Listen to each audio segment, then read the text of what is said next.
ஏமா என்னங்க நடைபயிற்சி போய் வரேன்னு சொல்லிட்டு என்ன பிள்ளைகளோட ஒரே சத்தமா இருந்துச்சு என்ன என்ன பிள்ளைகளோட சத்தம்? நானும் பார்க்கும் போதெல்லாம் சொல்றேன், எதாவது எடுத்து வாசிங்க பாப்பா.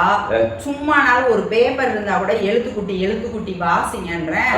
என்னை பார்த்தா மத்த நேரமெல்லாம் கூடி விளையாடுங்க, பாட்டி நான் சோறாக்கி தரேன், பாட்டி நான் அது செய்யறேன்னு விளையாட்டு பண்ணுதுங்க. பாடின்னு சொன்னதே ஓடுதுங்க. எழுதி பாருங்க பிள்ளைகளா, 1 2 எழுதுங்க, வாய்ப்பாடு சொல்லுங்க, டீச்சர் விளையாட்டு விளையாடுங்க, அப்பா அப்படியே ஒருத்தருக்கு ஒருத்தர் அதை வாசிச்சு காட்டுங்க அப்படின்னு சொன்னா கேட்காம என்ன ஸ்கூல் தர போகுது. ஒரு வாரத்துல நான் வாசிங்க பாப்பா வந்து என்கிட்ட அந்த பெரிய பெரிய எழுத்து இருக்குல்ல பேப்பர்ல, அதையெல்லாம் கொஞ்சம் வாசிச்சு காட்டுங்க.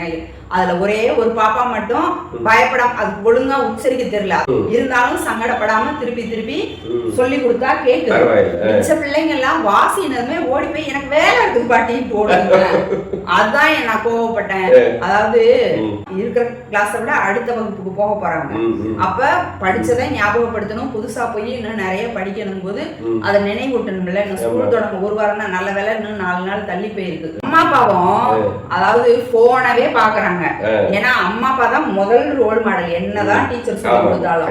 அப்படி இருக்கும்போது அவங்க வீடியோவும் அதுவும் பார்த்துக்கிட்டு இருந்தா அப்புறம் பிள்ளைகளுக்கு என்ன வரும்? ஒரு மெசேஜே வருதுன்னா கூட அதை அம்மா அப்பா கொஞ்சம் தயவு செஞ்சு வாய் விட்டு வாசிங்க. என்ன அறிவு இருந்தாலும் வாய் விட்டு வாசிச்சாதான் அவங்க நினைக்கிறத டக்குன்னு பேச முடியும். நீங்களே ஏதாவது பேசும்போது எத்தனை தடுமாறுறீங்க? கண்டிப்பா உண்மைதான். அப்ப நம்ம வாய் விட்டு வாசிச்சாதான் வரும். அம்மா அப்பா ஒரு வாரம் இருக்கு, தயவு செஞ்சு உங்களோட ரீல்ஸ் அதெல்லாம் பாக்குறத கொஞ்சம் குறைச்சிக்கிட்டு வந்தீங்கன்னா ஒரு 1/2 மணி நேரம், ரொம்ப நேரம் வேணாம், பெரிய பெரிய எழுத்து இருக்கிறத எழுத்து கூட்டி தமிழோ ஆங்கிலமோ எதுவோ வாசிக்க சொல்லுங்க, நம்பரை எழுத சொல்லுங்க.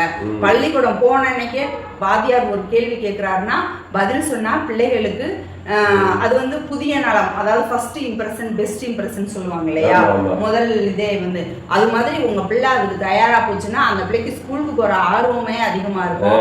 அடுத்தடுத்த நாள் வாத்தியார் கேட்கும் போது நம்ம கரெக்டா பதில் சொன்னா நம்மள பாராட்டுவாங்கன்னு என்ன வரும்.